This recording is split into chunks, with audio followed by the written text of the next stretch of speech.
Hi guys, my name is Mermaid Zari and today I will be showing you how I edit my underwater photos, and I am so excited to show you this, like I literally can't wait.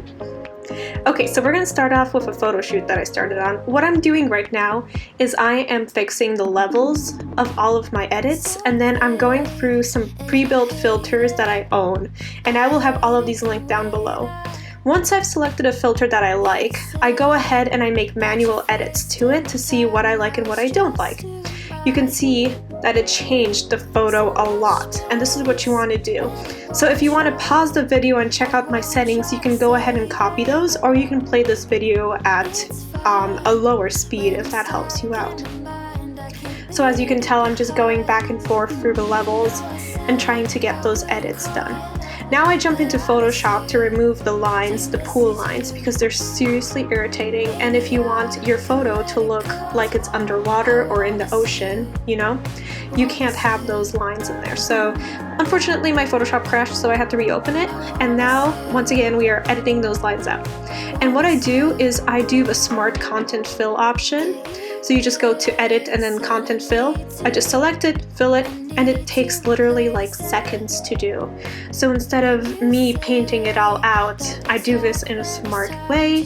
So if you guys ever need help, like, this is the way to do it. This is the way to remove people out of your photos. This is the way to remove lines or any other mermaids that you don't want in your photos. So as you can tell, I'm just going through all of it and just getting rid of all of these little lines and all these details, so that it looks more like an ocean scene.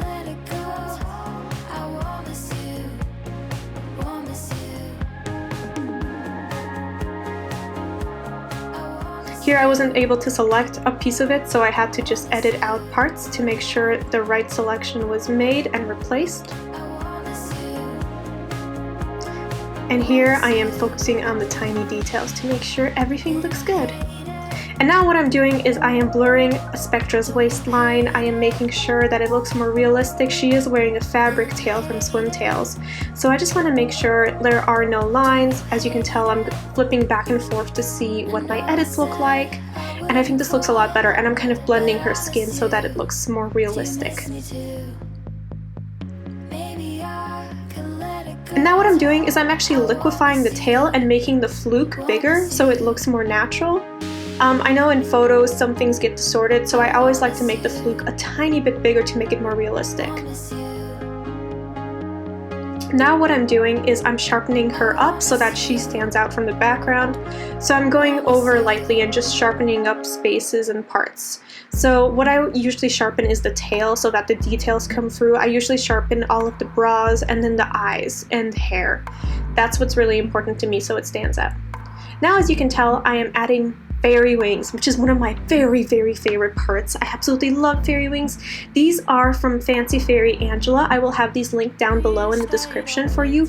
Please go and buy her stock. These wings are incredible. I absolutely love them, and I use them in so many of my photo shoots, and she's just an incredible person. Absolutely love her. So, as you can tell, I'm adding it. I'm just cutting out pieces that I want. I'm making sure the wings go behind her in a mask. And as you can tell, you can actually stop the video and see how I'm doing it if you need to. I'm just taking out parts and pieces so that the wings actually look super realistic.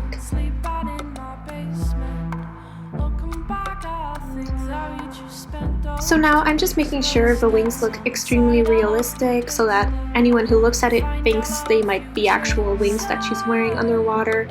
That's my goal all the time, to keep it pretty realistic, but you know, to give it a fun flair.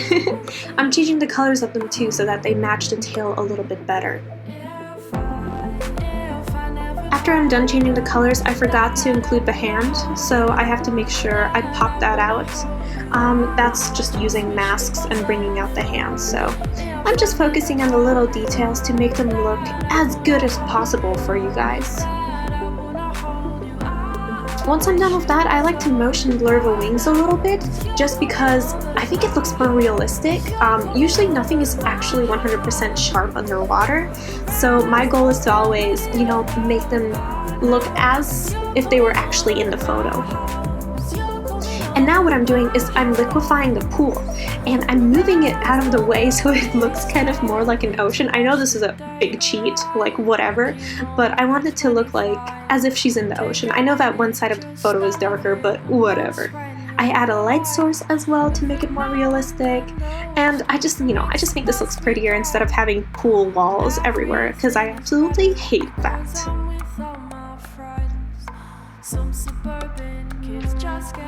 Now I'm just trying out different filters, and I just want this to look as realistic as possible, and just to give that kind of magical feeling to it, because that's my style. I absolutely love that, and you guys know that. But once I figure out the styles that I want in Photoshop, I go ahead and I save it, and then I jump right back into Lightroom to see what filters look best on my Instagram profile. And you can see me testing the filters right here. These are the colors that I use for my Instagram. And once I'm done, I just go ahead and I post it. And this is my final look. I hope you guys enjoyed this. It was so much fun to make, and I can't wait to make more tutorials for you. Let me know if you have any questions.